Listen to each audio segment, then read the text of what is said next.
Practice exactly. അപ്പം അത് തന്നെയാണ് ഒരുപക്ഷെ ഇതൊന്ന് അപ്ലൈ ചെയ്ത് ഇത് ഏത് വാക്ക് ഓഫ് ലൈഫിൽ ഏത് ഫീൽഡിലോട്ട് അപ്ലൈ ചെയ്ത് കഴിഞ്ഞാലും ഈ തിങ്കിങ് ആയിരിക്കണം ഒരുപക്ഷെ ആൾക്കാർ മുന്നോട്ട് കൊണ്ടുപോകേണ്ടതെന്ന് തോന്നിപ്പോകുന്നു. ആൻഡ് ഇതിനകത്തൊരു രെസം എന്താണെന്നറിയോ, നമ്മൾ ഇപ്പൊ ഉണ്ണി ചോദിച്ചില്ലേ ഇപ്പോഴത്തെ ഈ പുതിയ ജനറേഷൻ എന്താണ്, what is it that there is nothing like ഒരു ഓൾഡർ ജനറേഷന് കൊടുക്കാൻ പറ്റിയ ഒരു വലിയൊരു ഒരു സോളിഡ് റിപ്ലൈ എന്ന് പറയുന്നത് there is nothing like that actually. It is always like നമ്മൾ ഒരു one person to the other ആണെങ്കിൽ there is always a lot of respect and there's always a lot of give and take. ഞാൻ പറയുന്നത് അവർക്കും അവർ പറയുന്നത് എനിക്കും accept ചെയ്യാനും understand ചെയ്യാനും ലേൺ ചെയ്യാനും ഒരു ഓപ്പർച്യൂണിറ്റിയാണ്. ബിക്കോസ് ചിലപ്പോൾ നമ്മൾ എസ്പെഷ്യലി ഞാൻ I call myself technologically handicapped. അങ്ങനെയല്ല, but I like had it not been for technology, I'd be one of the most happiest person. Like എനിക്ക് അങ്ങനെയൊക്കെ ചിന്തിക്കാൻ ഭയങ്കര ഇഷ്ടമാണ്. ലൈക്ക് ഓക്കെ, സാൻസ് ടെക്നോളജി ലോകത്ത് ഞാൻ എന്ത് ചെയ്തേനെ, വാട്ട് വുഡ് ഐ ബി എന്നുള്ള ഈ ചോദ്യവും what do you think you would have done in an era അല്ലെങ്കിൽ in a situation with absolutely no technology. I find myself pretty at ease. I don't feel I'm going to suffocate.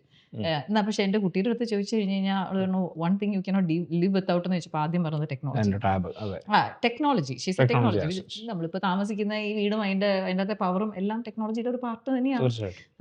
അപ്പോൾ നമ്മൾ completely rustic ആയിട്ട് ചിന്തിക്കുക എന്ന് പറയുന്നത് it's A little crazy, insane. Okay, എല്ലാം നമുക്കിപ്പോൾ കിട്ടുന്ന എല്ലാ അനുഗ്രഹവും ടെക്നോളജിയുടെ ഒരു വരദാനം തന്നെയാണ്.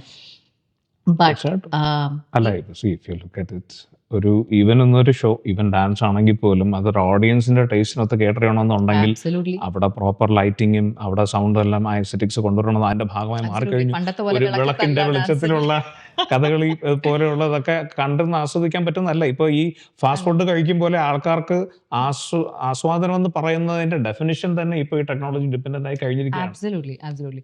അപ്പൊ അവിടെ നിന്നും ഇതൊരു പുതിയ ജനറേഷൻ അവരിതിനകത്ത് അഡാപ്റ്റ് ചെയ്തത് ഗ്രോയിങ് വിത്ത് ഇറ്റ് അല്ലേ. അപ്പൊ അവർ കാണിക്കുന്ന ആ അഡാപ്റ്റീവ് സ്കിൽസ് നമുക്ക് നോക്കുമ്പോൾ there's a lot that we can learn with them. And my greatest experience now is that I interact with all sorts of people. നമ്മുടെ ജനറേഷനിലെ പീപ്പിളിനായിട്ടും ഇന്ററാക്ട് ചെയ്യുന്നുണ്ട്, എന്നെക്കാളും ഓൾഡർ ആയിട്ടുള്ള ആൾക്കാരുമായിട്ട് ഇന്ററാക്ട് ചെയ്യുന്നുണ്ട്. And likewise I interact with a lot of younger people as well.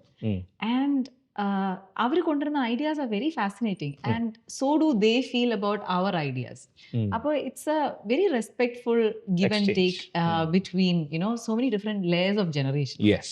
And നമ്മൾ അങ്ങനെ കാണാൻ പാടുള്ളൂ. അല്ലാണ്ട് ഞാനിപ്പോ ഒരു മൂത്താപ്പയായി ഞാൻ ഇനിയിപ്പോ അഡ്വൈസ് കൊടുക്കാം